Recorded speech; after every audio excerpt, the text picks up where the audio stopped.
Et ce soir, justement, nous voulons parler de Yeshua en tant que, mes amis, en tant que chemin. Vous voyez, en tant que chemin. Et on parlera de lui aussi en tant que porte dans la semaine, si Dieu le permet, et en tant que vie. Donc, et on parlera de lui en tant que rocher, en tant que pierre vivante. Vous voyez, il y a tellement d'enseignements, des choses à donner en tant qu'agneau, en tant que lion. Vous voyez, tout ça là, on va développer, frères et sœurs, en tant qu'épée de l'esprit, en tant que marteau, on va développer tous ces aspects de la personne de Yeshua. Donc, vous voyez que ce ne sont pas mes amis, les aspects, les multiples aspects de Yeshua qui nous manquent. Donc, je dirais plutôt parfois c'est le temps.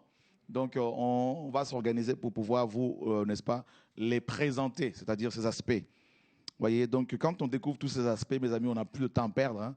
On se dit, mais waouh, Seigneur, on a gaspillé du temps, on a perdu du temps. Vous savez, dans Éphésiens chapitre 5, verset 16, Paul disait, rachetez le temps, car les jours sont mauvais. Vous voyez, il y en a qui vont dire que Jésus n'est pas Dieu, que Jésus n'est pas Seigneur, que Jésus n'est pas, que Jésus est noir ou africain ou je ne sais pas européen. Et en même temps, ils vont lire les livres de Paul. Mais c'est la confusion. Si vous ne croyez pas que Jésus est, si vous dites que Jésus est noir et en même temps vous lisez Paul, ça veut dire que vous avez un problème psychiatrique, on doit vous enfermer. Parce que frères et sœurs, Paul a parlé de Jésus-Christ de Nazareth, n'est-ce pas, noir sur blanc. Donc il faut qu'on revienne à la parole véritable. Nous sommes justement dans Jean chapitre 14. Jean chapitre 14, nous lisons, et à partir du verset 1er, que votre cœur ne se trouble point, que votre cœur ne se trouble point. Croyez en Dieu et croyez en moi. Il y a plusieurs demeures dans la maison de mon Père. Si cela n'était pas, je vous l'aurais dit. Je vais vous préparer une place. Et lorsque je m'en serai allé et que je vous aurai préparé une place, je reviendrai et je vous prendrai avec moi, afin que là où je suis, vous y soyez aussi. Vous savez où je vais et vous en savez le chemin. Vous savez où je vais et vous en savez le chemin. Alors il y a un des disciples, bien sûr, Thomas. Thomas, notre frère, était était vraiment perspicace, était très, très perspicace. Il était très, n'est-ce pas, comment dire, il voulait toucher, il voulait palper. Il était un peu cartésien sur les bords, hein, quand même. Et alors, il pose la question au Seigneur. Il est dit au verset 5, Thomas lui dit, Seigneur, nous ne savons pas où tu vas. Hein, nous ne savons où tu vas. Comment pouvons-nous en savoir le chemin? Voyez, donc, ces apôtres, comme vous le savez, mes amis, étaient avec le Seigneur pendant 3 ans et demi. Ils ont mangé avec lui, ils ont vécu des choses, des grandes choses avec lui. Et arrivé au bout de 3 ans de ministère et demi, pratiquement 3 ans et demi de ministère, le Seigneur commence à les préparer pour son départ futur, pour sa mort, sa résurrection et son élévation au ciel. Il les préparait et Thomas ne voulait pas lâcher le Seigneur. Thomas dit, Seigneur, mais nous ne savons pas où tu vas, Seigneur.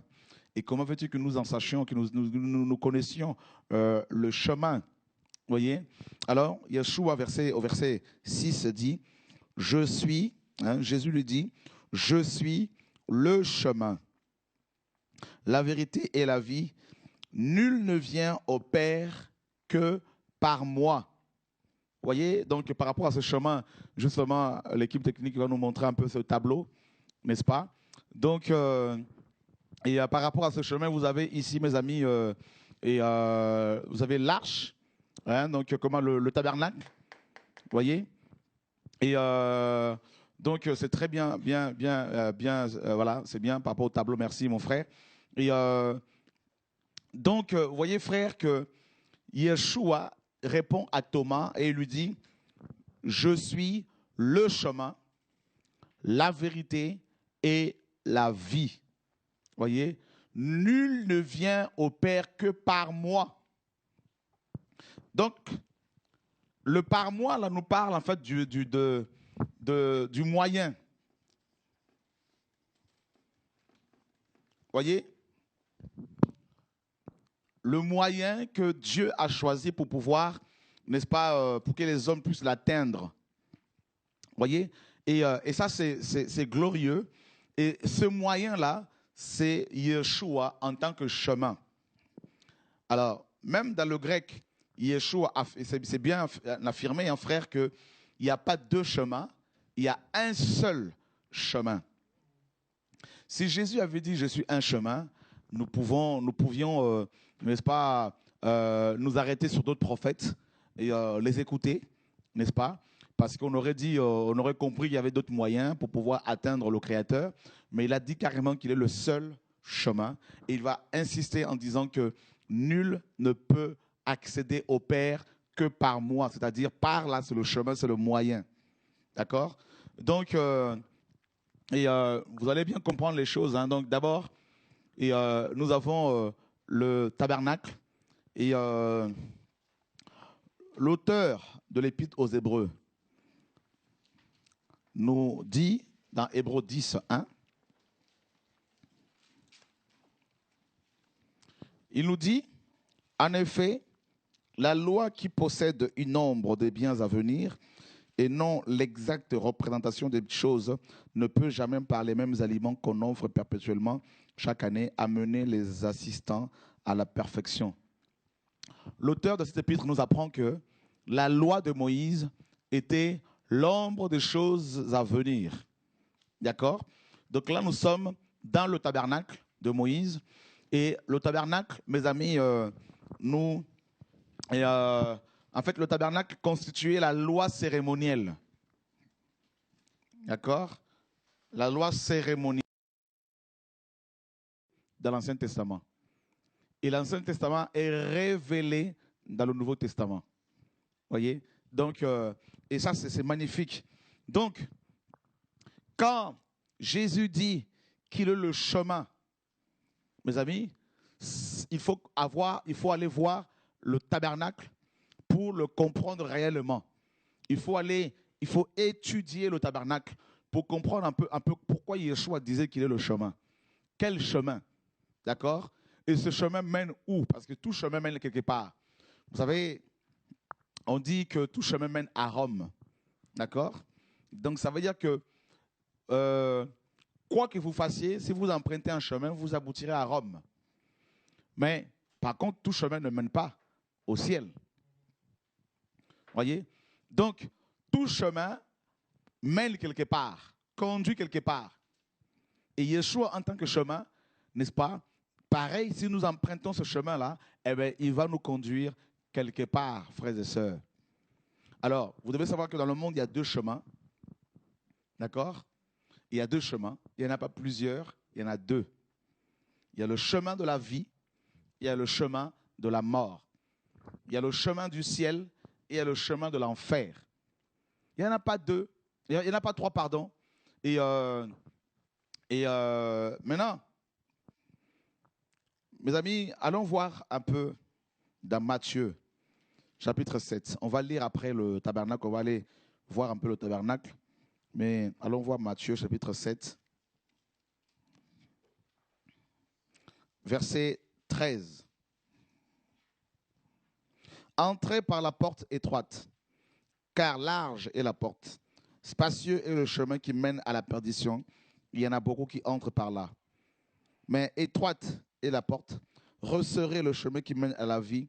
Il y en a peu qui les trouvent. Bon, voilà. Donc, vous voyez, on ne peut pas parler du chemin sans parler de la porte. Donc, ça veut dire quoi? Ça veut dire que, voilà, le chemin est là. D'accord?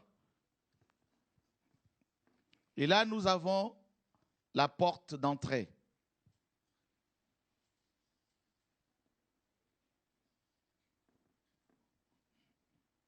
Il y a le chemin et il y a la porte. Alors, il y a deux chemins et il y a deux portes. Il n'y en a pas trois. D'accord? Et Jésus dit que le chemin de la vie est resserré. Le chemin de la vie est resserré. Et ça, c'est terrible, frère. Donc, ce chemin conduit à la vie. D'accord? Et c'est un chemin resserré. Et il est dit que très peu de gens l'empruntent. Très peu de gens prennent ce chemin-là. Vous savez, mes amis, la vie humaine, hein, sur Terre, il y a deux groupes de personnes. Il y a le premier groupe qui se trouve dans ce chemin et le deuxième groupe qui se trouve dans le chemin de la mort.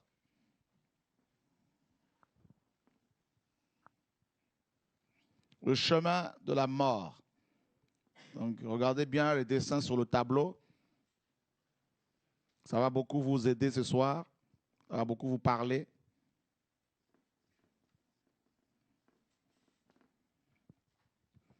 Et la porte ici est large. La porte, mes amis, comme la parole le dit, large est la porte. Donc, ces deux chemins s'entrecroisent.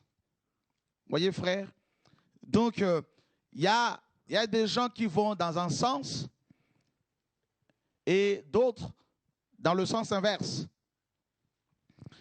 Alors, ceux qui prennent le chemin, mes amis, de la vie, nous dit la parole, c'est un chemin resserré.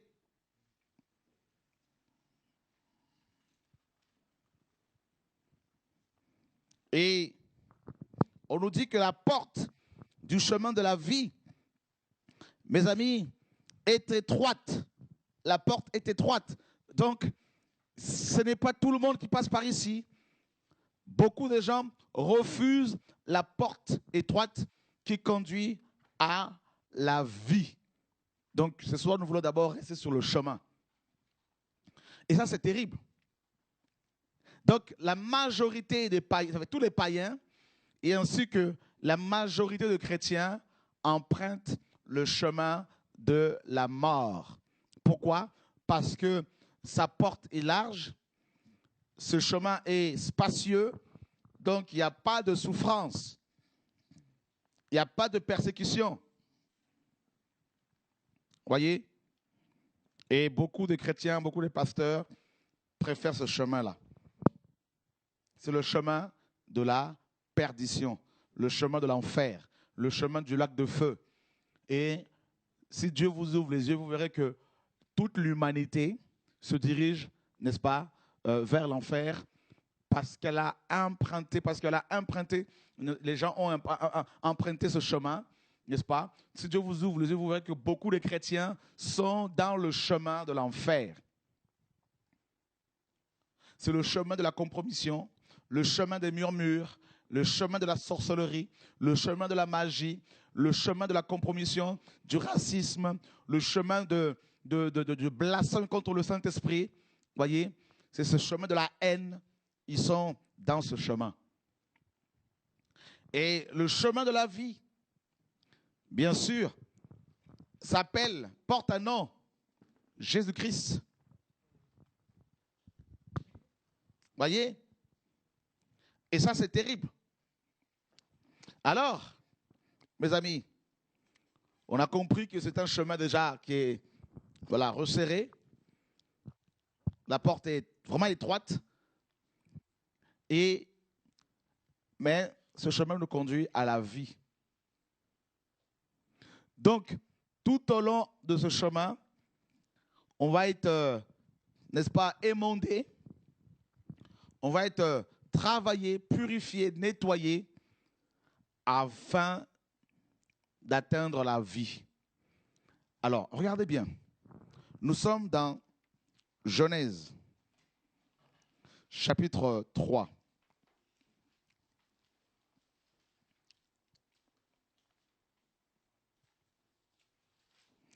Et nous lisons le verset 22. L'Éternel Dieu dit, voici l'homme est devenu comme l'un de vous, l'un de nous, pour la connaissance du bien et du mal. Empêchons-le maintenant d'avancer sa main, de prendre de l'arbre de vie, d'en manger et de vivre éternellement. Et l'Éternel Dieu le chassa du jardin d'Éden pour qu'il cultive la terre d'où il avait été pris. C'est ainsi qu'il chassa Adam et il mit à l'orient du jardin d'Éden les chérubins qui agitent une épée flamboyante pour garder le chemin de l'arbre de vie. C'est terrible, frère. Vous voyez, Genèse nous a déjà parlé de ce chemin. Le chemin de l'arbre de vie dont il est question ici n'est rien d'autre que Jésus-Christ de Nazareth. D'accord? Pour votre information. Et ce chemin nous conduit à la vie, c'est-à-dire à l'arbre de vie. À l'arbre de vie. Vous voyez? Donc, Adam, avant sa chute, pour votre information, connaissait Jésus-Christ en tant que chemin. D'accord? Parce qu'il l'empruntait régulièrement pour aller manger le fruit de l'arbre de vie. Donc, il avait une révélation de Jésus-Christ en tant que chemin. Oh, ça c'est magnifique. Alléluia. On peut vraiment acclamer la parole de Dieu, frère.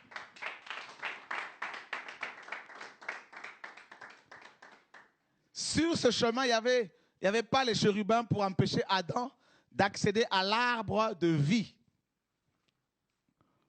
Donc, c'est Jésus-Christ qui conduisait Adam jusqu'à l'arbre.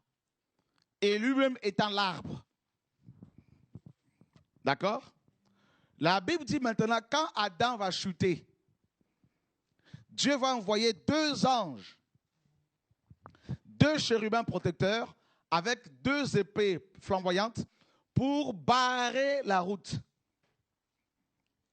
Donc, la porte ici était fermée. 2 anges avaient été mis ici pour bloquer ce chemin-là. J'espère que Dieu vous parle ce soir. Alléluia, gloire à Dieu. Voyez, ces chérubins étaient là avec leurs épées pour empêcher Adam d'emprunter ce chemin. Frère, il y avait 2 chemins. Un chemin qui menait à l'arbre de vie et un autre chemin qui menait à l'arbre de la connaissance du bien et du mal. Et Adam a emprunté le chemin de l'arbre de la connaissance du bien et du mal et au bout, il a trouvé la mort. Maintenant, il voulait faire demi-tour pour emprunter le chemin de vie, pour aller dans le sens contraire. Mais son sang était contaminé. On ne peut pas emprunter ce chemin avec du sang pollué. Parce que c'est un chemin resserré. La porte est étroite. Or, Adam était chargé avec des bagages qu'on appelle le péché. Vous voyez, frère? Donc, il ne pouvait plus y entrer. Il était chargé maintenant, Adam. Alors, ce chemin de l'arbre de vie n'est rien d'autre que ce chemin-là de l'arche, du tabernacle, pardon. Vous voyez ce chemin-là, ça traverse la porte du parvis, ça c'est le parvis. Ça traverse la porte du lieu saint, ça traverse la porte du lieu très saint pour accéder à l'arche ou encore à la vie.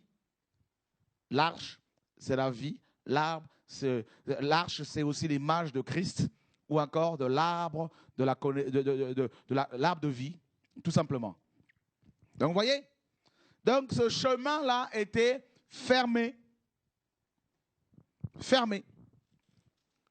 Donc, les gens ne pouvaient plus avoir accès à l'arche à cause d'Adam et Ève, à cause de leur péché.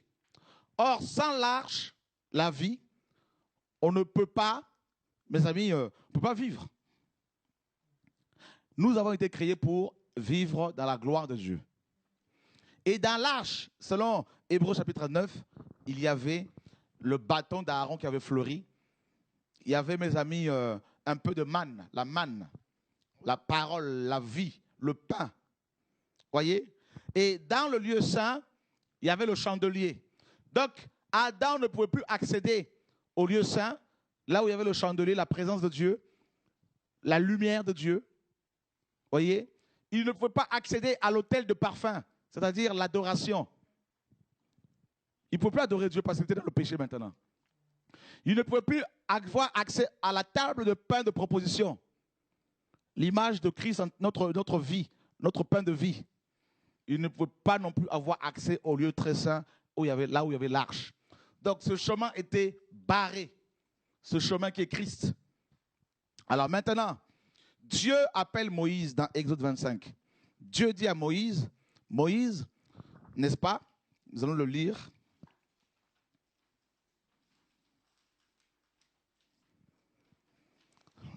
Exode 25. L'Éternel parla à Moïse et dit, parle aux enfants d'Israël, qu'ils m'apportent une offrande. Vous la recevrez pour moi de tout homme qui la fera de bon cœur. Voici ce que vous recevrez d'eux en offrande, de l'or, de l'argent et de l'airain, des étoffes teintes en bleu, en pourpre, en cramoisi, du fin lin et du poil de chèvre, des peaux de bélier teintes en rouge et des peaux de dauphin, du bois d'acacia, de l'huile pour le chandelier, des aromates pour l'huile d'onction et pour le parfum odoriférant, des pierres d'onyx et des pierres pour la garniture de l'éphod et du pectoral. Ils me feront un sanctuaire et j'habiterai au milieu d'eux. Vous ferez le tabernacle et tous ses ustensiles d'après le modèle que je veux te montrer. Waouh! Vous voyez, frère, Dieu, après la chute d'Adam et Ève, demande à Moïse de lui construire, n'est-ce pas, un tabernacle selon le modèle qu'il allait lui montrer. Un tabernacle. Et dans Apocalypse 21, 1 à 2, on nous dit que ce tabernacle-là n'est rien d'autre que la nouvelle Jérusalem. C'est le ciel. Donc Moïse devait construire la nouvelle Jérusalem en miniature sur terre. D'accord? Et c'est là que nous comprenons que la nouvelle Jérusalem est composée de 3 parties. Le parvis, le lieu saint et le lieu très saint. Dans le saint de saints seront les martyrs, les gens qui souffrent pour l'évangile. Voilà. Alléluia. Et dans le parvis là-bas, ce sera les malfaiteurs comme celui qui est à la croix, qui n'ont pas souffert pour l'évangile et qui sont sauvés in extremis. Et là, seront ces hommes-là, ces personnes. Voilà. Bref, ce n'est pas l'enseignement de ce soir. Voyez maintenant, frère, ça veut dire quoi? Ça veut dire que le chemin du ciel, parce que le tabernacle, c'est la nouvelle Jérusalem. D'accord? Et donc, Adam avait accès à la nouvelle Jérusalem tout le temps. Grâce à Jésus, le chemin. Et quand il va chuter, Dieu va le chasser de là. Adam, maintenant, n'était même pas dans le parvis, il était dehors carrément. Vous voyez? Et dehors, c'est un autre chemin. C'est la mort. Vous voyez? Alors, frère, Dieu demande à Moïse à ce qu'un tabernacle soit construit. Oh, Dieu est magnifique. Et c'est ce que Moïse va faire, effectivement. Alors, la Bible dit ceci. Nous allons lire un passage dans Hébreux. Je sais que vous aimez beaucoup la parole de Dieu. Chapitre 9, verset 11. Mais Christ est venu comme souverain sacrificateur des biens à venir. Il a traversé le tabernacle plus grand et plus parfait qui n'est pas construit de main d'homme, c'est-à-dire qui n'est pas de cette création. Il est entré une fois pour toutes dans le lieu très saint, non avec le sang de bouc et de veau, mais avec son propre sang, ayant obtenu une rédemption éternelle. Ah, ça c'est fort. Alors écoutez, maintenant Dieu pour nous sauver, pour nous ramener dans sa présence, il va provisoirement faire construire un tabernacle avec Moïse,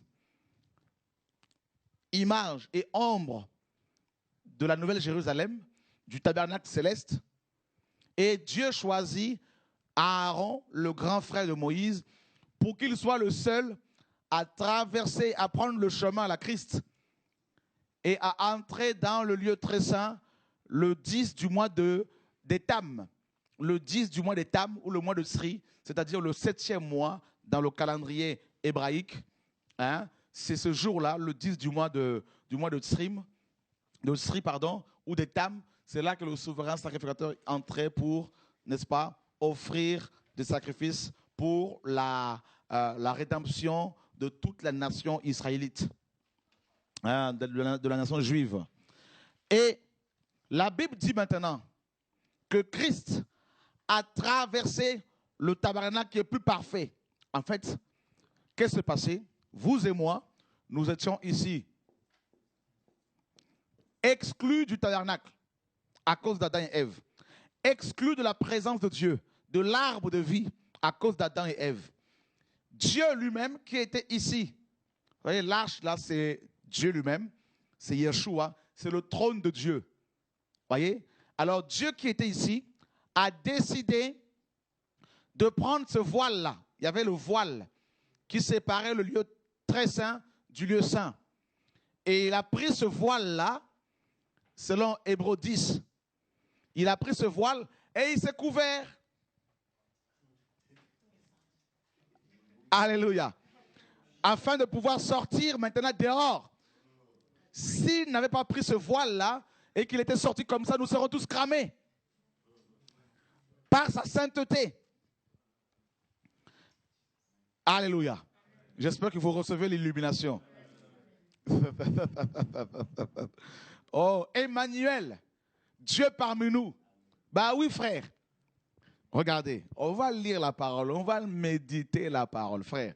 Vous allez comprendre que Jésus n'est pas n'importe qui. Il ne faut pas qu'on vous trouble. Nous sommes dans Exode. Allons voir Exode. J'espère que vous aimez la vérité, vous aimez la parole. Et que vous avez soif de la parole de Dieu. Alléluia. Dieu est bon. Nous sommes dans Exode 26. Exode 26, verset 31. Tu feras un voile bleu, pourpre et cramoisi et de fin lin retors. Il sera artistement travaillé et l'on y représentera des chérubins. Tu le mettras sur 4 colonnes d'acacia couvertes d'or. Ces colonnes auront des crochets d'or et poseront sur 4 bases d'argent. Tu mettras le voile au-dessous des agrafes et c'est là, en dedans du voile, que tu feras entrer l'arche du témoignage.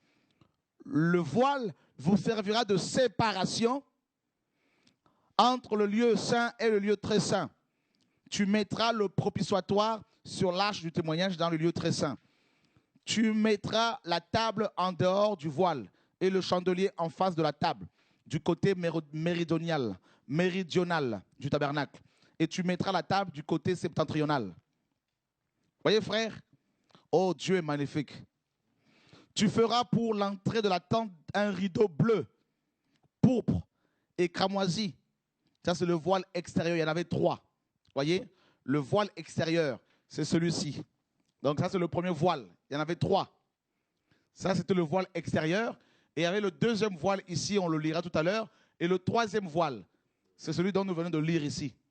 Et ce voile-là, nous dit la parole, n'est-ce pas, était, mes amis, en bleu, hein, pourpre et cramoisi, et de fin lin retors. Et il y avait, mes amis, des chérubins dessus, artistement travaillés. Or, c'est les mêmes chérubins qui empêchaient Adam d'accéder à cet endroit. Ben oui, on le retrouve sur le rideau qui séparait le lieu saint du lieu très saint. Ces chérubins veillaient à ce que personne n'entre ici. Et si quelqu'un osait entrer là-dedans, eh ben avec leur épée, comme dans Genèse 3, ils le frappaient et les gens mouraient. Voyez? Alors, mes amis, la Bible nous dit que ce voile, celui-ci, était en bleu. Or, la couleur bleue, dans les Écritures, nous parle de la pureté. D'accord? Si vous levez les yeux, vous allez voir que le ciel est bleu. D'accord? Et si vous êtes hors du globe terrestre, vous verrez que les eaux sont bleues. D'accord? La Terre, on l'appelle la planète bleue. Ça, c'est la pureté. Quand Dieu a créé la terre était pure. D'accord? Alors, maintenant, mes amis, Yeshua, notre Dieu, qui était ici, le dernier Adam, il a pris ce voile-là, en bleu, avec les chérubins, voyez, dessus, il s'est couvert. C'est ça la divinité. Et ce voile-là, c'était le corps de Christ, le corps humain de Jésus. Alléluia. Allons voir dans Nombre chapitre 5. Vous comprenez l'enseignement? Alléluia. Alléluia. Il est trop fort, Jésus. Nombre chapitre 5. Verset 4. Les enfants d'Israël firent ainsi. Et ouais, nous sommes dans Nombre. Hein? Nombre chapitre 5. Voilà, c'est ça, c'est bien ça. On va lire. Est-ce que quelqu'un peut-il nous lire du verset 1er? Non, Nombre 4, pardon, verset 5. Voilà. Nombre chapitre 4, verset 5. Au départ du camp, Aaron et ses fils viendront démontrer le voile. Ça, c'est le premier, le voile qui séparait le lieu saint du lieu très saint. Et ils en couvriront l'arche du témoignage. Vous voyez, frère, ce voile-là était utilisé pour couvrir l'arche. Parce que les enfants d'Israël ne devaient pas la voir. Sinon, ils allaient mourir. Vous voyez, le voile qui couvrait l'arche, c'est le corps de Jésus qui couvrait la divinité. Bah oui, Emmanuel parmi nous. Vous comprenez? Quand le tabernacle était démonté, il fallait prendre ce voile-là, le premier voile bleu, avec des chérubins dessus, et couvrir l'arche, habiller l'arche. Vous voyez? Tout le monde voyait un coffre qu'on portait comme ça, mais on ne savait pas ce que c'était. Parce qu'il était, le coffre de l'arche était protégé par le voile. Alors, quand Yeshua est venu avec un corps humain, le voile, qui pouvait croire que c'est lui Dieu? Mais pourtant, c'est Emmanuel. Nous sommes dans Hébreux chapitre 10.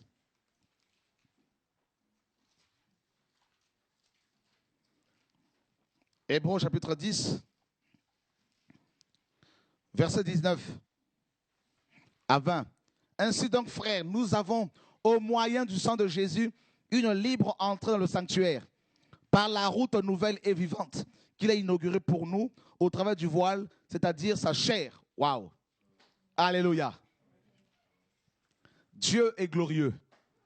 Maintenant, l'homme, parce que l'homme ne pouvait pas prendre ce chemin pour aller jusqu'à l'arche, Dieu maintenant ne pouvait pas sortir non plus du lieu très saint pour aller hors le tabernacle sans se protéger avec, avec le voile. Parce que le voile, en fait, servait de séparation entre Dieu et nous. Ce voile protégeait la sainteté de Dieu face aux pécheurs que nous étions, face au péché. Et en même temps, il nous protégeait, nous, les ex-pécheurs, de la sainteté de Dieu qui pouvait nous consumer. D'accord? Alors, maintenant, frère, l'auteur de l'Épître aux Hébreux nous dit que Jésus a inauguré une nouvelle route. Et l'auteur dit que cette route-là est nouvelle et vivante. Vous avez déjà vu un chemin qui est vivant? C'est ça la parole, frère. Attends, je relis encore Hébreux chapitre 10, verset 19. Ainsi donc, frères, nous avons au moyen du sang de Jésus une libre entrée dans le sanctuaire. D'accord. Comment? Eh bien, par la route nouvelle et vivante. Donc, cette route est nouvelle et vivante. Frère, vous prenez souvent les routes pour aller en vacances, pour aller en mission, pour aller en province. Est-ce que vous avez déjà trouvé une autoroute qui parle? Est-ce que vous avez déjà trouvé une nationale qui est vivante? Ben non. Mais pourtant, la Bible nous dit qu'il y a une route qui est vivante. Frère, c'est pour cela que quand vous approchez la Bible avec votre intelligence, vous risquez de ne pas croire en Dieu. Parce que dans la Bible, on va vous parler d'une pierre qui parle. On va vous parler d'une pierre qui donne du lait, qui donne de l'huile, qui donne de l'eau. Hein? Frère, tout ça là, ce n'est pas logique. Alors ceux qui veulent être logiques avec Dieu n'ont rien compris. Il n'y a pas une logique humaine là-dedans, frère. Ne cherchez pas la logique dans la parole de Dieu. Hein? Ne cherchez pas non plus la rationalité. Ce n'est pas rationnel, frère. L'homme veut trop réfléchir. Allez maintenant me donner le nom d'une route que vous connaissez qui parle, frère. Une route qui est vivante et qui parle, une route nouvelle. Ben voilà. Il a inauguré. Yeshua est venu, donc il a pris le voile, il se protégeait, le corps humain. Hein? Et qu'est-ce qu'il a fait? Il a quitté la gloire ici. Philippiens 2 nous dit. Hein? Il n'a pas regardé son égalité avec Dieu. Il s'est dépouillé. Donc il quitte l'arche, il quitte la gloire. En fait, l'arche était couverte par le voile. Il quitte le ciel là-bas. Et il traverse ici. Et qu'est-ce qu'il va faire? Il prend avec lui le chandelier pour nous éclairer sur terre. C'est pour cela que dans Jean 8, 11, il a dit « Je suis la lumière du monde ». C'est pour cela, mes amis, dans Ésaïe 8, 23, il est dit que le peuple qui habitait la région de l'ombre de la mort a vu une grande lumière. Vous comprenez? C'est pour cela, frère, dans Matthieu 4, la Bible dit au verset 17 que ce peuple qui habitait Nephtali, Zabulon, a vu une grande lumière. Ben oui, parce que quand il est descendu, il a pris le voile, il se protégeait, il a pris avec lui le chandelier pour nous éclairer, et il a pris quoi? Il a pris la table de pain de proposition. C'est pour cela que, frère, dans Jean 6, il dit aux gens, voilà le pain qui est descendu. Hein? C'est mon corps que je donne pour pain. Moïse vous a donné la manne, mais moi je vous donne maintenant ma chair. Il a pris, mes amis, en même temps, l'autel des parfums. C'est l'intercession. Voilà pourquoi dans Luc 11, pendant qu'il priait, la Bible nous dit que les apôtres l'ont vu. Ils l'ont dit, ils lui ont posé la question, enseigne-nous à prier. Hein? C'est pour cela qu'elle est souvent sur les montagnes pour aller prier. Parce qu'il est descendu avec l'autel de parfum. Maintenant, il traverse la première porte, la deuxième porte, ayant avec lui, mes amis, l'arche en lui, le chandelier avec lui, la table de pain de proposition, les pains de proposition, il y en avait 12. Et on le renouvelait chaque Shabbat, chaque samedi. Voilà pourquoi Jésus-Christ nourrissait les gens, délivrait les gens, essentiellement le jour de Shabbat. Il a pris l'autel de parfum avec lui. Voilà pourquoi dans Matthieu 17, quand il priait, la Bible nous dit qu'il a transfiguré. Il s'est métamorphosé. Mais il y a eu la nuée. Pourquoi? C'est l'autel de parfum. Voyez? Alléluia. Maintenant, mes amis, il arrive dans le parvis. Hein? Il va faire quoi? Dans le parvis, il y avait l'autel des reins. L'autel des reins, les reins nous parlent du jugement, comme le serpent des reins. D'accord? L'autel des reins, c'est la croix. D'accord? Donc là maintenant, quand il arrive dans le parvis c'est vraiment, voilà, c'est là où tout le monde pouvait accéder. Et il trouve l'autel des reins, la croix. Il quitte la gloire pour aller sur la croix. D'accord? Et il y avait une espèce de cuve là, un bassin dans lequel les sacrificateurs se lavaient les mains. On le lira. Ça, c'est la sanctification. Voyez, frère? Donc, voilà pourquoi il a lavé les pieds des apôtres. Et Pierre dit, Seigneur, il faut me laver tout le corps. Il dit non, celui qui se lavait les pieds est déjà sanctifié. Voyez, frère? Alléluia. Maintenant, quand une fois qu'il était sur la croix, à l'autel des reins, frère, qu'est-ce qu'il a fait? Eh bien, il a ouvert cette porte-là. Il a enlevé les voiles là. Il a déchiré le voile là, son corps, qui nous séparait d'avec Dieu le Père.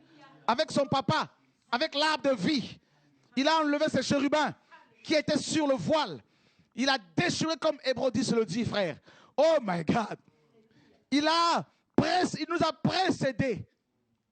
Maintenant, nous tous qui étions ici, des moutons, des brebis perdus, tout ça là, frère.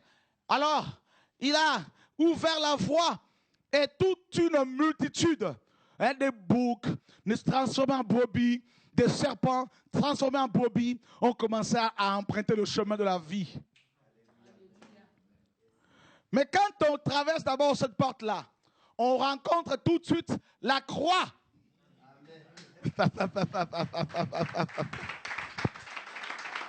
Alléluia! Oh!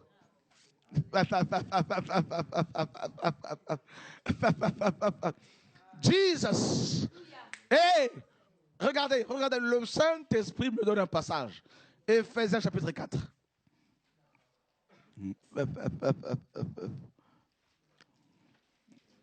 Ben oui, vous ne connaissez pas qui est Jésus, frère. Vous allez le découvrir autrement. Hein? Éphésiens chapitre 4. Mon frère, lis-nous cela, s'il te plaît. Versets 7 à 8. Éphésiens 4, versets 7 à 8. C'est bon. Mais à chacun de nous, la grâce a été donnée selon la mesure du don de Christ. C'est pourquoi il est dit, étant monté dans les hauteurs, il a emmené des captifs et il a fait des dons aux hommes. Ah, il est monté, c'est pour cela qu'il est dit qu'il est monté dans les hauteurs, donc au ciel, littéralement dans le Saint de Saints. Et qu'est-ce qu'il a fait? Il est parti avec les captifs. C'est-à-dire, il leur a dit, maintenant, j'ai enlevé les 2 anges qui empêchaient l'accès de l'arbre de vie à Adam. Maintenant, suivez-moi. Mais pour aller jusqu'à l'arbre de vie, il faut d'abord la croix, l'autel d'airain. Et là, c'est pour cela que le chemin qui mène à la vie commence par la croix. Vous comprenez? Commence par la croix. Et beaucoup ne veulent pas de la croix parce que quand ils arrivent pour prendre le chemin qui mène au ciel, à la vie, ils trouvent la croix. Ils disent non, c'est trop dur. Je préfère prendre le chemin qui est large. La porte qui est spacieuse, vous voyez? La croix d'abord. On commence par la croix, l'autel d'airain. Et là, ton vieil homme est crucifié. Romains 6, 6. Les passions de la jeunesse, l'amour du monde, l'amour du ministère, tout ça là, c'est crucifié. Ah! La deuxième chose que tu rencontres sur ce chemin, le bassin de nettoyage, hein? La cuve. Et là, tu te laves. Tu vas nous lire, s'il te plaît. Hein? Tite chapitre 3.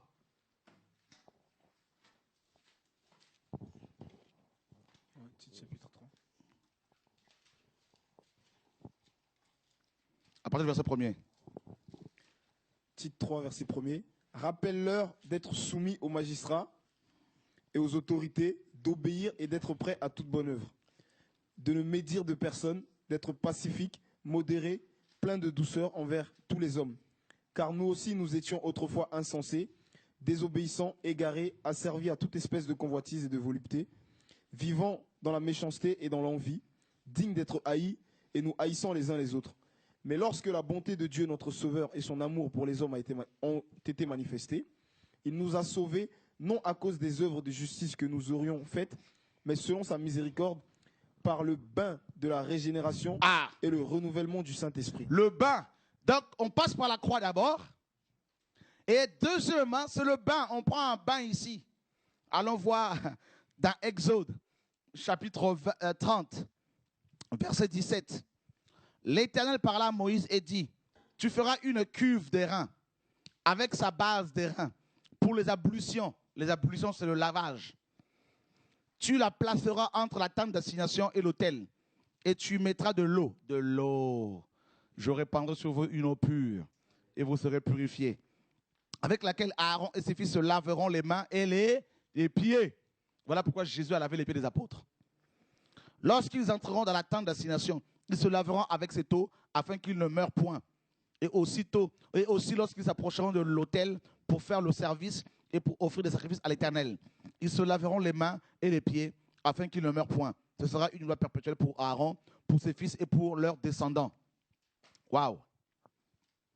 Donc, on passe par la croix. Deuxièmement, on va se laver. Donc, ça veut dire quoi? Celui qui prend le chemin qui est Jésus, automatiquement, il est crucifié. Deuxièmement, il pratique la sanctification malgré lui. La sanctification devient une vie normale. On n'a pas à souffrir pour pouvoir se sanctifier. Parce que c'est la conséquence de la crucifixion de la chair. Voyez? Et ensuite, une fois qu'on est passé par la croix, l'autel des reins, par la cuve des reins, toujours le jugement, on peut maintenant passer par ce chemin, par la deuxième porte. Et là, quand on entre dans le lieu saint, eh bien quoi? Il y a l'arche, le chandelier. Voilà pourquoi dans Apocalypse 1:20, Jean a vu le chandelier. N'est-ce pas? Et le chandelier, c'est l'Église. Et les 7 lampes sont les 7 esprits de Dieu, la lumière qui est Christ. Et dans le lieu saint, on passe par l'autel de parfum. Apocalypse chapitre 8. Les prières de saints sont comme du parfum, nous dit la parole. Voyez? Alléluia. Là, c'est l'adoration. Parce qu'on est éclairé et on adore Dieu. On est éclairé par l'arc, par le chandelier et on adore Dieu. On reçoit des chants nouveaux. On reçoit des chants en langue. Voyez? Alléluia. Nos prières sont comme du parfum de grand prix qui monte vers le ciel. Voyez? L'autel de parfum. Et la troisième chose que l'on rencontre dans le lieu saint, c'est la table. Et là, on mange avec Dieu. Et dans Apocalypse 3:20, Jésus dit, voici, je me tiens à la porte et je frappe. Si quelqu'un entend ma voix et ouvre la porte, j'entrerai chez lui, je souperai avec lui et lui avec moi et moi avec lui. Voyez, c'est la table. Là, c'est la table du Seigneur, frère. Paul dit dans 1 Corinthiens 10, vous ne pouvez pas participer à la table du Seigneur, à la table des démons. Vous ne pouvez pas boire la coupe du Seigneur et la coupe des démons. Là, c'est la table. C'est-à-dire, c'est l'intimité même. On est assis à table et pendant le Shabbat, on mange. C'était dans le repos. On mange du pain. On ne force pas, frère. La manne cachée. On mange avec le maître. Il nous invite à sa table. Oh, quelle grâce. Et vous savez que ce pain de proposition était réservé aux sacrificateurs. Seulement qu'ils pouvaient le manger. Et nous sommes sacrificateurs. Et nous mangeons dans le saint ce pain de vie. Son corps. Et nous buvons son sang. Nous avons la vie en permanence. Et on ne s'arrête pas là, frère. Et maintenant, nous entrons dans le lieu très saint. Et là, c'est l'apothéose. Là, c'est l'arche, c'est la Shekinah, c'est le trône même. Nous sommes assis dessus avec le Père. Frères et sœurs, environnés de nuées, couverts par la nuée de Dieu. Vous voyez ce chemin, frère? C'est le chemin qui est Yeshua. Le chemin du salut. Le chemin de la vie. Donc, quand le souverain sacrificateur prenait ce chemin-là pour aller dans le lieu très saint, le 10 du mois d'Étam, le 10 du mois de Tsri, quand il prenait ce chemin, sans se rendre compte, Aaron marchait sur le chemin qui est Jésus. Mais il ne pouvait y marcher qu'une fois par année. Il aurait bien voulu y aller tous les jours. Mais ce chemin était encore un mystère. Et quand Yeshua est venu, et qu'il est allé à la croix, et qu'il a accompli parfaitement la rédemption, le chemin était maintenant accessible à tous les enfants de Dieu, frère. C'est pour ça que Hébreux 4 nous dit, venez à lui. Allons devant le trône. Frère, ce chemin n'est pas le chemin de la religion. Ce chemin ne vous amène pas à Rome. Ce chemin ne vous amène pas à Kamba. Kamba, c'est une, mes amis, ville au Bas-Congo, là-bas en RDC, où on a construit un grand temple en l'honneur d'un homme qui est déjà mort, qu'on appelle Dieu. Ce chemin ne vous amène pas, mes amis, dans une quelconque église. Non, non, non, non. C'est pour cela que si un pasteur vous appelle pour que vous allez prier avec lui, frère, fuyez-le. Bah oui. Si quelqu'un vous dit, vous êtes ses enfants dans la foi, ses enfants spirituels, celui que vous devez suivre, frère, quittez-le. C'est de votre salut qu'il est question. Ah oui. Il y a un seul chemin. Frère, si vous ne voulez pas de ce chemin, vous allez prendre le chemin comment dire, l'opposé, le chemin inverse. Et là, c'est l'enfer qui vous attend. Dans ce chemin qui est Jésus, le chemin de la vie, frère, vous allez être crucifiés. Ah oui, c'est-à-dire on va vous critiquer, on va vous apporter, on va vous lapider, on va vous attribuer toutes sortes d'épithètes, on va vous calomnier, on va vous outrager. C'est ça le chemin. Et si vous abandonnez, eh bien, c'est l'enfer. C'est pour cela qu'en tant que chrétien, on doit vous prêcher la vérité. On doit vous dire que si vous voulez suivre Jésus, préparez-vous à souffrir. Préparez vos frères à abandonner vos bagages. Oh oui. Ce n'est pas le chemin de Simo Kimbangu. Ce n'est pas le chemin de Sima Otoko. Ce n'est pas le chemin, mes amis, de Branham. Ce n'est pas le chemin, je ne sais pas de quel prophète. Ce n'est pas le chemin de quel, je ne sais pas quel illuminé. Il y a tellement d'illuminés aujourd'hui qui sont sur Internet, qui débitent de faux enseignements. Frère, c'est le chemin qui conduit à la vie. On ne peut pas, mes amis, comment dire, jouer avec sa vie. Il y a un seul chemin. Et ce chemin a été inauguré il y a 2000 ans par Jésus-Christ de Nazareth, le Fils de Dieu. Frère, et ce chemin, Satan cherchera par tous les moyens à vous en sortir. Oh oui, parce que c'est un chemin difficile. Déjà la porte d'entrée, on en parlera si Dieu permet, on en parlera peut-être mercredi soir ou jeudi soir. Déjà la porte, mes amis, est étroite. Et ce n'est pas tout le monde qui entre. Parce qu'il faut beaucoup, comme la parole le dit dans Matthieu 11, le royaume de Dieu est forcé, ce sont les violents qui s'en emparent. Il faut beaucoup de violence, c'est-à-dire la foi, la détermination, la persévérance. Et une fois qu'on est dans le chemin, après avoir traversé cette porte difficilement, frère, jusqu'à la vie définitive, frère, il faut combattre le bon combat. Ah oui, le combat de la foi. Comme Paul disait, j'ai combattu le bon combat. Dans le chemin, hein, j'ai gardé la foi. Frère, j'ai achevé la course. Ce n'est pas toujours facile. Parce que, vous savez, on ne peut pas entrer par ce chemin-là sans passer par la croix, sans passer par le lavage, sans passer par le chandelier, par l'autel de parfum, par la table de pain de proposition et par la suite l'arche. Beaucoup de chrétiens veulent tout de suite aller voir l'arche. Mais si vous voulez connaître tout de suite l'intimité avec l'arche, sans être purifié, vous allez mourir. Comme Ananias et Saphira. Oh frère, ils ont voulu prendre l'arche. Vous savez, dans la Bible, il y a Uza, ou encore Uza, a touché à l'arche. Frère, alors qu'il n'était pas préparé il n'est pas passé par la croix, non par le lavage. Uza a été frappé tout de suite, il est mort. La montagne de Sinaï, quand Dieu descendait dessus, la Bible dit que même les bêtes, il ne fallait pas qu'elle la touche, sinon elle était foudroyée. Mais Dieu, dans son amour, il s'est fait homme. Il est descendu. Frère, il a pris ce voile qui nous séparait d'avec lui. Il a déchiré sur la croix. Voilà pourquoi quand Christ est mort, la première chose qu'il y a eu, mes amis, la première conséquence, c'était la déchirure du voile du temple. Vous voyez, pour nous dire, mes amis, que vous pouvez maintenant accéder à ma présence. Quelle grâce. Le chemin de la vie porte un nom. Jésus-Christ de Nazareth.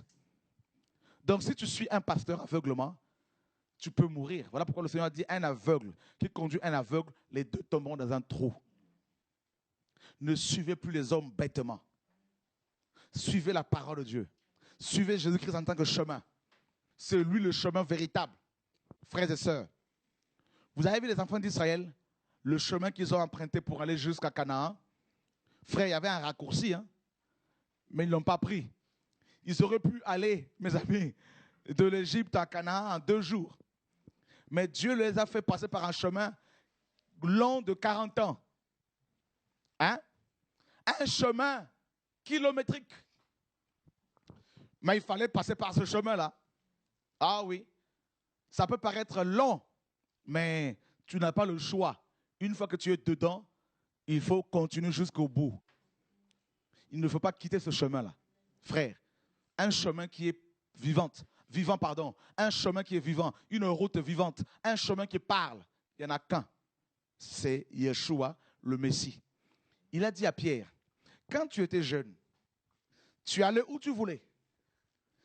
Tu te saignais toi-même. Tu faisais ce que tu voulais. Mais quand tu seras vieux, c'est-à-dire quand tu seras bien formé, quelqu'un d'autre te scindra et te mènera où tu ne voudras pas. C'est ça le chemin Yeshua. C'est-à-dire nous qui sommes appelés par lui, nous sommes attachés par le Saint-Esprit, nous sommes liés par le Saint-Esprit. Et celui qui nous conduit, même parfois quand les difficultés sont énormes, nous pouvons commencer à réfléchir, à trouver des voies et moyens pour nous détourner provisoirement de ce chemin, frère. On n'a pas le choix, comme Jérémie disait, quand bien même je dis que je ne parlerai pas de lui. Je ne parlerai plus de lui, mais il y a quand même dans mon cœur un feu qui est renfermé dans mes os, qui est plus fort que moi. Tu n'as pas le choix. Tu es pris dans le filet de Yeshua. Tu es dans ce chemin. Tu iras jusqu'au bout. Sur ce chemin, mes amis, tu vas croiser les faux prophètes qui sont dans le chemin inverse. Tu vas croiser les faux docteurs qui sont dans le chemin opposé. Il va y avoir des croisements comme sur l'autoroute. Vous voyez, frère, nous croisons des véhicules quand nous sommes sur l'autoroute qui peuvent nous faire des appels de phare, hein, qui peuvent nous klaxonner. Ping, ping, ping, ping. Mais frère, tu dois savoir où tu vas. Oh oui. Alléluia. Frère, la finalité, c'est l'arbre de vie. Donc, il ne faut pas perdre de vue l'arbre de vie. Parfois, la vie chrétienne est difficile, c'est vrai. Mais quand bien même tu serais fatigué, mon ami, tu dois quand même te relever et te dire, non, je sais qu'au bout, il y a quand même l'arbre. Vous savez, les gens qui font l'expérience de la mort imminente, ces personnes nous témoignent, mes amis, du tunnel dans lequel elles se retrouvent. Et à chaque fois, elles disent qu'au bout de ce tunnel, il y a une grande lumière. Il y a une sœur, je suis allé une fois à l'île de la Réunion, une femme qui priait avec nous, dont la vie n'était pas, n'est-ce pas, conforme à la parole de Dieu. Cette femme a fait une crise et elle en était pratiquement morte. Et elle nous témoignait, elle a fait une crise, elle est rentrée dans un coma profond. Elle nous disait que quand elle a piqué cette crise, elle se retrouvait dans une espèce de tunnel, n'est-ce pas, froid, glacial, et qui allait sous terre. Et elle nous disait qu'elle roulait dans ce tunnel comme une roue. Et elle partait en enfer. Et au bout de ce tunnel, frère, c'était le feu. Le feu. Elle a crié, Jésus, sauve-moi. Pardonne-moi. Frère, elle s'est retrouvée de nouveau dans son tabernacle, c'est-à-dire dans son corps. Et là, je vous assure, je suis allé la voir avec un pasteur à l'hôpital, à l'île de la Réunion, et elle était tremblante. Et nous étions saisis par la crainte de Dieu. Saisis de crainte. Donc il y a deux tunnels. Il y en a un qui mène au ciel et un autre qui mène en bas. Dieu dit dans Exode, voici j'ai mis devant toi la vie et la mort. Choisis la vie. J'ai choisi la vie, le chemin de la vie, Yeshua. Ce n'est pas un chemin facile. C'est un chemin de pleurs. C'est le chemin de critique. C'est le chemin de souffrance. C'est le chemin de la trahison. C'est le chemin du rejet. C'est le chemin de l'outrage. C'est le chemin, mes amis, de toutes sortes de choses mauvaises liées à la nature pécheresse de l'homme. Mais c'est un chemin de purification, de sanctification, de sainteté. Yeshua, le chemin véritable. Et c'est ce chemin-là qu'il faut choisir, mes amis. Il a dit à Thomas, tu sais où je vais, c'est-à-dire le ciel, le lieu très saint, et tu connais le chemin. Voyez, tu connais le lieu et tu connais également le chemin qui conduit à ce lieu. Vous ne pouvez pas prétendre être, mes amis, des hommes et des femmes qui vont au ciel sans emprunter le chemin qui conduit à ce lieu. Voyez? Vous ne pouvez pas aller au ciel en allant dans une église. Vous n'irez pas au ciel parce que vous allez chaque jour, chaque dimanche, à votre assemblée locale. Non. Vous pouvez connaître parfaitement le chemin de Lourdes, parfaitement le chemin du ministère même où je suis. Vous pouvez connaître tous les recoins, tous les panneaux. Vous pouvez même connaître la porte d'entrée de l'endroit où nous nous réunissons, du centre d'Idasco. Vous pouvez même connaître le chemin de Radio TV de Vie et ne pas connaître le chemin qui mène au ciel. Oh oui, mes amis. Que personne ne vous trouble. Que personne ne vous écarte de la vérité. Demeurez dans le chemin. Que personne ne vous en écarte. La Bible dit, maudit soit celui qui sort quelqu'un du chemin de la vérité. Frère, sortir du chemin, c'est l'égarement. L'esprit d'égarement, l'esprit de séduction. Ces esprits-là cherchent à nous sortir du chemin de la vérité. C'est cela, mes amis, agapao en grec. C'est comment dire le mot séduction? Pas agapao, parce qu'agapao, pardon, excusez-moi, agapao, c'est l'amour de Dieu. Mais la séduction, dans le grec, signifie littéralement sortir du droit chemin. N'est-ce pas? Donc, sortir du chemin de la vérité. S'éloigner du chemin qui conduit à la vie. C'est ça le principe de la séduction dans la pensée grecque. Voyez, frère? Planao. Planao. Voyez, vous retrouverez ce mot-là, planao, à chaque fois dans le grec. Planao, c'est sortir du chemin. Voilà. Donc, quand Jésus disait que beaucoup de gens allaient venir pour séduire les gens, plane ou planao, c'est sortir du droit chemin. Voyez? Donc, s'écarter du chemin de la vie. On va prendre un passage dans Jude.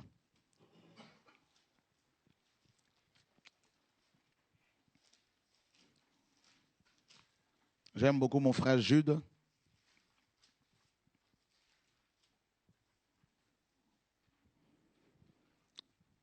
Nous lisons verset 8. Malgré cela, ces hommes aussi entraînés par leur rêverie, leur vision, voyez, rêverie ici signifie littéralement songe. Ils ont une autre vision, d'autres songes que le ciel.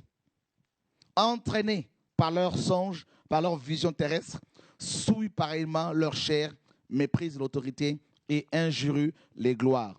Or, l'archange Michel, lorsqu'il contesta avec le diable et lui disputait le corps de Moïse, n'osa pas porter contre lui un jugement injurieux, mais il dit que le Seigneur te réprime. Eux, au contraire, ils parlent d'une manière injurieuse de ce qu'ils ignorent et ils se corrompent dans ce qu'ils savent naturellement comme les brutes.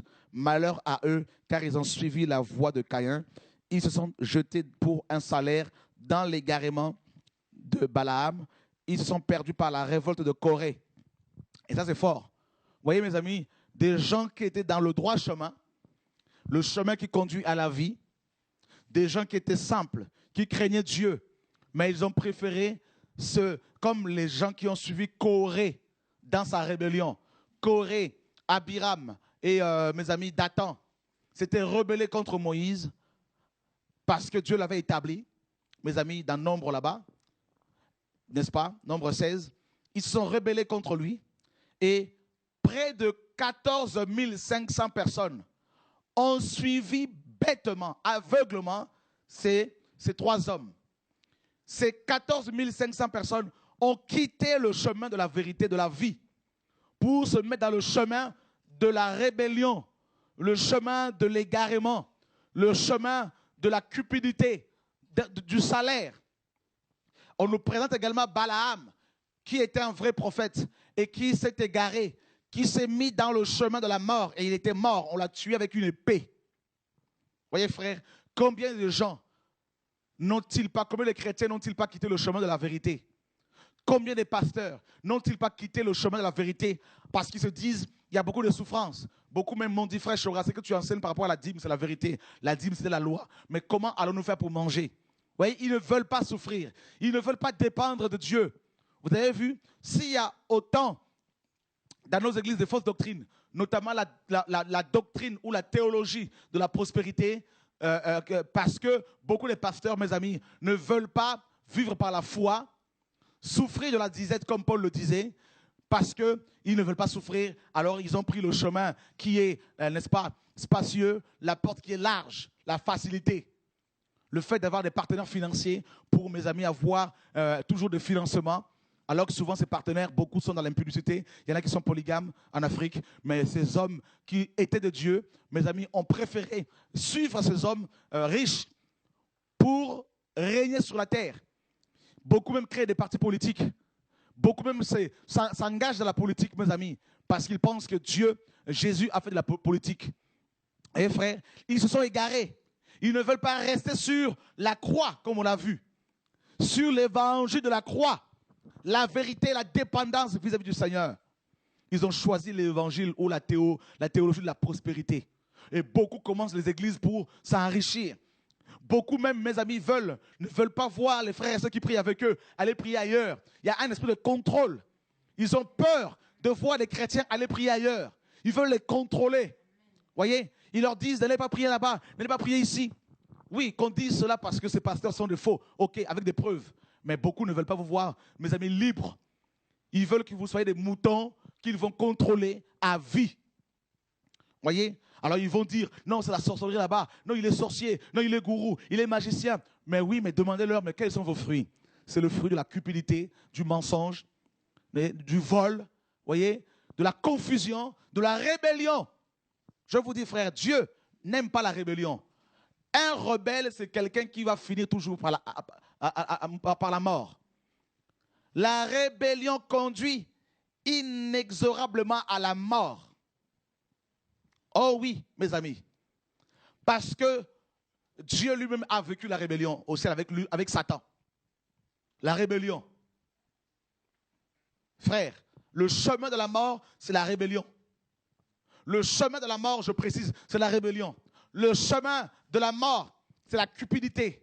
Le chemin de la mort, l'orgueil. Le chemin de la mort, l'entêtement.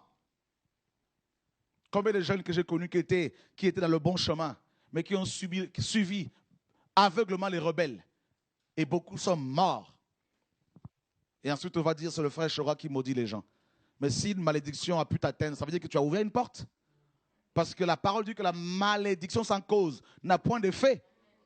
Voyez, en disant cela, que oui, tu as été maudit parce que c'est pour cela que les enfants sont malades. Tu prouves même, tu confirmes que tu as ouvert les portes toi-même. Mais la parole dit que ce qu'un homme aura semé, il le moissonnera. Nous bénissons les gens, mais Dieu, comme il est juste, il confond les ennemis. Le chemin de la mort, pour vous qui suivez, frère, ce soir, c'est la rébellion. Si vous ne voulez pas mourir, ne soyez pas rebelle par rapport à Dieu, par rapport à sa parole. Si Dieu vous dit l'impudicité est un péché, frère, obéissez. C'est ça la parole, frère. Oh oui, quand vous serez devant Dieu, vous serez seul. Le pasteur que vous suivez là ne sera pas à côté. Non, non, non. Ne suivez pas les gens parce que c'est vos amis, parce que c'est vos cousins, vos cousines. Suivez Jésus de Nazareth et lui seul, le chemin véritable, frère. Oh oui, Dieu ne vous a pas sorti de Babylone pour que vous soyez encore sous le joug de l'esclavage. Frères et sœurs, vous avez vu ici, on a cité plusieurs personnes, plusieurs personnages de la Bible. On a cité Caïn, on a cité, mes amis, Corée, on a cité Balaam. C'est terrible, hein? Ces trois hommes, Caïn, Corée, Balaam, ont suivi, n'est-ce pas, leur penchant naturel, leurs propres ambitions, au lieu de présenter Dieu aux gens. Voyez, combien de gens ne commencent-ils pas les églises ici pour de l'argent? Combien de gens? Ils vont faire plusieurs offrandes pour avoir de l'argent. Donner ci, donner ça, payer le billet de voyage, du billet d'avion. Un pasteur qui passe sa vie à voyager. Quand est-ce qu'il va s'occuper des âmes? Voyez, frère, oh, que Dieu vous ouvre les yeux afin que vous compreniez la parole, frères et sœurs. Le temps de la vérité est arrivé. Vous devez connaître la vérité car la vérité vous a franchi. au nom de Yeshua. Nous n'avons pas d'autre message que la parole de Dieu, que le message centré sur la personne de Christ.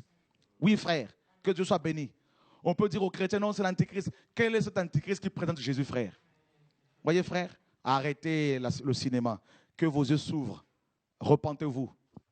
Dieu revient bientôt. Alors, je ne sais pas si quelqu'un a quelque chose à partager, à dire là, mes amis. Au nom de Yeshua. Oui, mon frère Denis. Voilà. Je bénis vraiment le Seigneur parce que à l'époque, j'étais païen, c'est le passage dans Matthieu 7, 13. C'est ce quand je dormais qui revenait plusieurs nuits. Parce que je buvais beaucoup et je voulais m'en sortir et le Seigneur m'a guéri après. Et dès que j'ai pris la voiture ce soir pour venir, que ces choses qui revenaient dans ma pensée m'ont passé. En fait, quand le Seigneur me parlait, et moi-même, je me disais à moi-même que, mais quel est ce Dieu-là élevé? Je vois des choses que j'ai jamais vues, des jambes qui poussent, ce qu'il fait. Je peux que chercher à connaître ce Dieu-là parce que je le connais pas. Mais depuis que j'ai pris la voiture, ça sort pas. Même quand je suis assis là, ça revient là où j'étais, comment le Seigneur m'a délivré. Et là, quand tu as commencé à prêcher, tu as donné le passage quand tu as pris le passage de Matthieu 7, c'est là que le Seigneur me faisait comprendre. En fait, ce n'était pas moi-même qui parlais, parce qu'il ne faut pas s'éloigner du Seigneur et de continuer sur le chemin que Jésus a tracé. Il est vraiment le chemin, la vérité et la vie. Mais ces enseignements-là viennent vraiment du Seigneur et je le bénis. Et j'encourage les frères aussi, comme moi-même, à continuer à fouiller, chercher la face de Dieu. Il est merveilleux. Il ne va jamais nous décevoir. Amen. Alléluia. Dieu est bon. Le Seigneur est magnifique. Alors, mon frère Jeannot, vous tous, qu'est-ce que vous pouvez partager, dire là? Voilà. Ouais. Ça va? Tu vas bien? Oui, ça va. Alléluia. Ça va vraiment. Depuis que j'ai croisé le Dieu là, je vois des choses miraculeuses dans ma vie. Amen. J'ai continué des assemblées, les pasteurs on priait des bars Jésus, on priait pas les vrais dieux. Mais quand je suis venue dans cette vision, j'ai vu le vrai Dieu, Jésus-Christ de Nazareth, le Messie promis. Amen. Je le vis à mes yeux et je le sens. Et ça me pousse des marches de la sanctification tous les jours. Alléluia. C'est ça qui me... Dieu est bon. Ouais, c'est ça. Alléluia. Ouais, donc, mon frère Jeannot, Julien, Élisée. Alléluia. Donc moi, je me rends compte qu'on ne connaît pas Dieu. Hein? Donc, chaque jour, on découvre Dieu et je sens qu'on est vraiment loin de Dieu. Ça nous pousse à nous approcher. Tous les jours, on reçoit des illuminations. Quoi. Amen. Okay. Waouh, waouh. Le Seigneur est magnifique. Le Seigneur est magnifique. Vous savez, les deux rideaux du tabernacle étaient en bleu. Donc, le rideau qui séparait le parvis du lieu saint et celui qui séparait le lieu saint du lieu très saint était en bleu, pourpre et cramoisi. Pour vous montrer à quel point, mes amis, parce que le bleu, c'est la pureté, à quel point l'accès au lieu très saint était vraiment impossible. Mais Dieu nous a fait grâce et nous avons une route nouvelle. Ce n'est pas la route de Moïse, mais la route qui est Yeshua lui-même. C'est quand même impressionnant de voir quelqu'un qui est à la fois porte, route ou chemin et la vie, c'est-à-dire la finalité. Hein? Je ne sais pas. Hein? Enfin, non, il est la porte, il est le chemin, il est le bout de ce chemin-là. Donc, la destination. Hein? Donc, Élisée, Julien, qu'est-ce que vous en pensez? Moi, quand tu parlais quand il a pris le voile pour le mettre sur sa tête pour sortir, en fait, j'avais l'image on dit que c'est le principe de la création. Ça veut dire que c'est le premier en tout. C'est-à-dire que même les voyous qui veulent se cacher, quand ils veulent se camoufler, c'est même pas eux qui ont commencé. C'est-à-dire qu'en fait, en tout, il est le premier. Et en fait, on se rend compte que c'est des choses qu'on ne savait pas, mais dans ta vie, quand tu avances, Dieu se révèle différemment. Quand tu pleures, quand tu es rejeté, il se révèle en tant que ton confident. Pour bâtir ta vie, il se révèle en tant que l'architecte et le constructeur. Et en fait, comme tu disais tout à l'heure, c'est qu'on peut parler de Christ tous les 365 jours de l'année. Parce qu'il a plusieurs aspects. Et vraiment, c'était franchement... Et tu te rends compte, Élisée, à quel point dans nos églises, on ne révèle plus la personne de Christ. Alors qu'il est dit dans Apocalypse 19, 10 que le témoignage de l'Esprit est l'Esprit, le témoignage de Christ est l'Esprit de la prophétie. D'accord? Donc, il a dit que Moïse a parlé de lui, que les prophètes ont parlé de lui, que les psaumes ont parlé de lui. Mais pourquoi nous ne parlerons pas de lui? Hein? Nous sommes l'épouse, soi-disant. Mais une femme amoureuse ne peut que parler de son époux. Malheureusement, Satan est assis dans nos églises au point où, mes amis, plusieurs bouches ne font que parler des hommes. Hein? Un pasteur qui passe sa vie à critiquer les autres matin, midi, soir. Non, il a fait ci, il a fait ça, mais quand est-ce que tu vas parler de Christ? Hein? Tu ne vois pas que tu as de la haine dans ton cœur? Que tu es dérangé spirituellement? Présente Christ aux gens? C'est ça l'évangile? Paul, Pierre, Jacques et Jean n'ont pas utilisé la chair pour faire je ne sais pas quoi, frère. Ils ont présenté Christ aux gens. C'est ça l'évangile. S'il y a l'amertume dans ton cœur, assis-toi. Fais-toi délivrer. C'est ça l'évangile, frère. Donc nous avons besoin qu'on nous présente Christ. Vous savez, la Bible dit que c'est de l'abondance du cœur que la bouche parle. Donc un pasteur qui passe son temps à parler de l'argent, ça veut dire que son cœur est rempli d'argent. Son cœur est rempli. C'est-à-dire si vous voyez son cœur, dessus c'est écrit euro, dollar, yen, livre sterling. Et ça produit la mort. Franc CFA, franc congolais. Voyez? C'est clair. Un pasteur qui ne parle que de bâtiment, bâtiment, bâtiment. Ça veut dire que son cœur est un cœur de pierre. Un cœur de brique. Bah oui. Un pasteur qui ne parle que de son ministère, mais ça veut dire que son cœur est rempli de lui-même. Car c'est de l'abondance du cœur que la bouche parle. Mais quelqu'un qui vous présente Christ matin, midi, soir, son cœur est rempli de Christ. Ben, c'est aussi simple que ça. Alléluia. En fait, moi, c'était aussi par rapport au schéma que tu as pu faire. En fait, les rideaux, ils portent des noms. Et c'est vrai que le dernier rideau, c'est la vie, en fait. Voilà. Parce que le dernier justement, rideau, en fait, à l'intérieur, il y a la vie. Et ça nous éclaire davantage, en fait, sur l'aspect que cette parole de Dieu qui dit, en fait, que nous sommes en lui.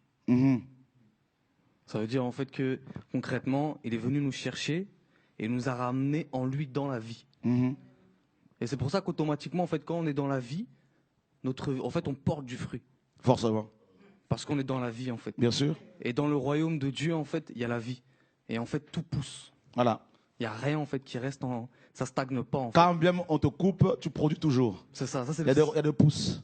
Il nous émonde, mais pour davantage pousser. Voilà. Parce qu'il y a la vie, en fait. Donc, quand tu nous émondes, il nous sépare avec certaines collaborations. Ça peut faire mal. Et il y en a qui peuvent se dire, ça y est, ça va s'écrouler. Mais attends, mais qui est indispensable dans l'œuvre de Dieu? Si ce n'est que Dieu lui-même. Donc, forcément, ça va pousser. Et donc, ça choque. Et il y a aussi l'aspect aussi que, concrètement, il y avait une personne là, qui rentrait là, dans cet endroit où il y avait la vie.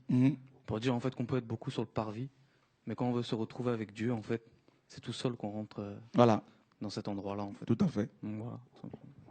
Ouais, mon frère Arthur. Oui, je voulais savoir, tu as appris le passage dans Éphésiens 4, à partir du verset 7, voilà. Mais à chacun de nous, la grâce a été donnée selon la mesure du don de Christ. C'est pourquoi il est dit, il est monté dans les hauteurs, il a emmené les captifs, il a fait des dons aux hommes. C'est à quel moment, si on prend le schéma là, en fait, parce que pour pouvoir sortir, il est passé par la croix, en fait. Mais à quel moment il a pris? En fait, à quel moment il nous a pris? Voilà. En fait, quand il est ressuscité et qu'il est monté au ciel, il a traversé de nouveau. En venant, il a traversé le tabernacle céleste. En repartant au ciel, il a de nouveau retraversé ce tabernacle, mais cette fois-ci, avec son sang, qu'il est allé répandre sur l'arche là-haut. Et il a obtenu maintenant notre rédemption. Donc, il nous a introduits en même temps, quand il est monté là-haut, spirituellement. Voilà. Donc, c'est pour cela que nous sommes l'Église véritable. Nous commandons à partir du lieu très saint. Nous chassons les démons à partir du lieu très saint. C'est ça qu'il faut comprendre. Alléluia. Nous prions pour les malades à partir du lieu très saint. Et ceux qui sont dans les parvis, qui sont dehors là-bas, Satan, eh bien, les démons, ils obéissent. Parce que la voix sort du lieu très saint. Et ça retentit terriblement. Voyez? Juste en fait aussi pour appuyer ce que tu as dit, c'est que il n'y a pas d'intérêt à suivre les autres, puisqu'en nous il y a le chemin. Mais bien sûr. Mais bien sûr. Mais si tu reçois la révélation de Jésus-Christ en tant que chemin, tu vas suivre encore quel pasteur bêtement? Tu vas suivre encore quel gourou qui va te dire, tu es mon fils spirituel, tu es ma fille spirituelle, ah, viens, suis-moi, on va. Oui, frère, nous sommes appelés à travailler à côté des frères et ceux qui sont honnêtes, il n'y a pas de problème. Mais le chemin, nous l'avons à nous. Quand tu dors, tu es dans le chemin. Quand tu bailles, là, quand tu ronfles, tu es dans le chemin. Ben oui.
Mantulu